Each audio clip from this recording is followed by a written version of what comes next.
Hello there, football fanatics. Pull up a chair and let's get right into the action, because today we are diving deep into the tactical playbook and refereeing masterclasses of that absolutely wild clash between Argentina and Egypt. You and I are going to unpack a topic that never fails to send the temperature soaring in any football discussion: the sheer, raw power of VAR technology and the delicate, almost theatrical art of how referees try to cool down boiling hot player emotions. The absolute crown jewel of our analysis today is that scorching, freshly drafted complaint that the Egyptian Football Association has sent straight to the halls of FIFA, demanding answers after a truly unforgettable, drama-filled showdown against the Albiceleste.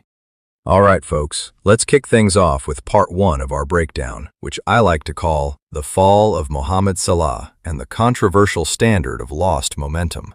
Now, this is where the tactical board gets really interesting, and as someone who has watched thousands of these matches, I can tell you that this single moment had everyone on the edge of their seats. We are talking about a razor-thin margin between a brilliant defensive slide and a catastrophic penalty, a split-second decision that can make or break a team's entire tournament run. So, let's lace up our boots, cue up the slow-motion replays, and take a look at what actually went down when the Egyptian king went flying in the 18-yard box.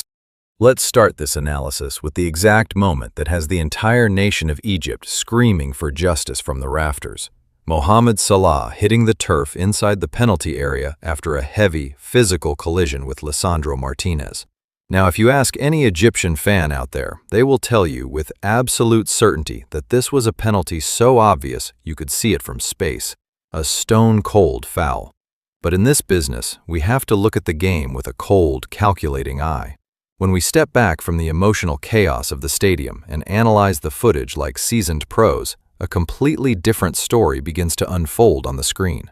One that might not please the Cairo faithful, but makes total tactical sense. So, what is the cold, hard truth of the matter? Let's break it down. Salah had fully extended himself to reach that ball. His legs were completely spent, and he had entirely lost his momentum and physical leverage in that duel. When a striker is running on empty, even the slightest whisper of a touch from a defender is going to send him tumbling down like a house of cards. And in this specific instance, Martinez did not just fly in blindly. He got a clear, clean touch on the ball, executing a perfectly legal tackle rather than trying to deliberately block the man. From my vantage point in the commentary booth, that means Martinez played it beautifully, and the decision to play on was absolutely spot on. However, let's keep it real, because there was another highly suspicious incident right on the edge of the penalty box that the broadcast team somehow managed to completely overlook. An Egyptian player got his legs swept right out from under him in a textbook foul, yet we did not get a single close-up replay of the contact, only a distant, wide-angle shot from the nosebleed seats. It makes you wonder, doesn't it? Were the broadcast directors in the truck busy making coffee, or perhaps flipping channels to see what else was on television?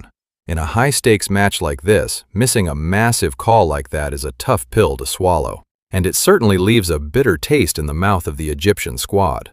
Now we move on to part two of our analysis, a segment I like to call the search for consistency. Or did VAR actually choose a favorite side out there? This is where we get into the meat of the controversy, because as any veteran commentator will tell you, modern football is not just about the rules on paper, it is about how they are applied.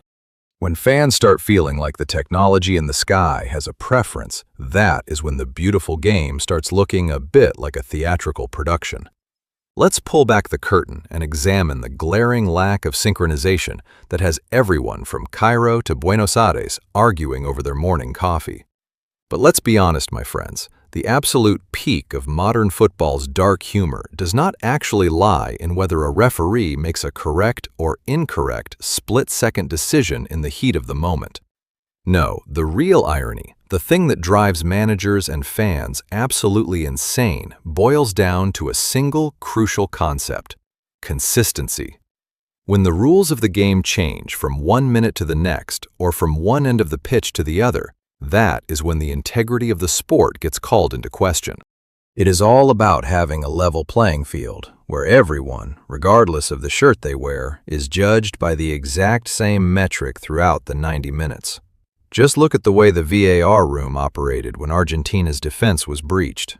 The moment the ball hit the back of the Argentinian net, the video assistant referees went into overdrive, analyzing the footage under a virtual microscope and immediately telling the referee to march over to the pitchside monitor. The eventual ruling was correct, as Alexis McAllister had indeed been stepped on, leading to Egypt's goal being disallowed. The Albiceleste breathed a collective sigh of relief, and the referee was widely praised for doing a stellar job under immense pressure. It was a textbook display of how the system is supposed to work when a major decision hangs in the balance.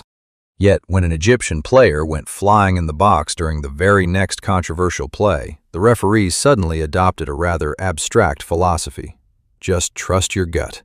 Even if they were technically correct in not awarding a penalty, why on earth did they not perform a simple gesture to calm the storm, like taking 30 seconds to review the monitor?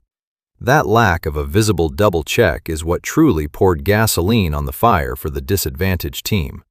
When emotions are running at 100 miles an hour, people do not care about the technicalities of the rulebook. All they see is a glaring double standard, and that is where the anger really starts to fester. Now we arrive at part 3 of our discussion, the lesson from South Korea and our final thoughts. As someone who has covered major tournaments across the globe, I can tell you that managing player and fan reactions is a true art form. It is not just about the final whistle, it is about how you guide the narrative and keep the peace on the pitch. In this final segment, we are going to look at how another high-profile match handled similar refereeing drama, and how a little bit of transparency can go a long way in preserving the beautiful game's integrity. Let's see what lessons can be drawn from the world stage to make things fairer for everyone. From a purely professional perspective, if you want to see how to handle this lack of consistency, we should look at the match between South Korea and Portugal. That fixture had its fair share of highly controversial calls that could have easily sparked a riot on the pitch. But why did the outrage fizzle out so quickly? Simple. Their procedure was incredibly transparent. The referee and the VAR room took their time, cross-checking the footage openly in front of millions of viewers worldwide. The fans at home felt respected because they could see that the rules were being applied fairly to both sides, proving that clear communication is absolute gold in modern sports. But when we look back at the Argentina and Egypt match, it felt like the VAR system only woke up when the heavyweights were in trouble, and promptly went into hibernation when the underdogs were begging for a fair whistle. Egypt's formal complaint to FIFA is highly unlikely to change the final scoreline, of course, but it serves as a powerful, direct slap to the face of modern football's inconsistent technology. It is a wake-up call that reminds us that if we are going to use high-tech tools to police the pitch, they must protect the weak just as much as they protect the strong, or else the whole system loses its credibility. Thank you so much for joining me on today's episode, everyone. I want to hear from you now. What are your thoughts on that Salah penalty shout? Was it a clear dive, or did the Pharaohs get completely robbed by the officiating crew?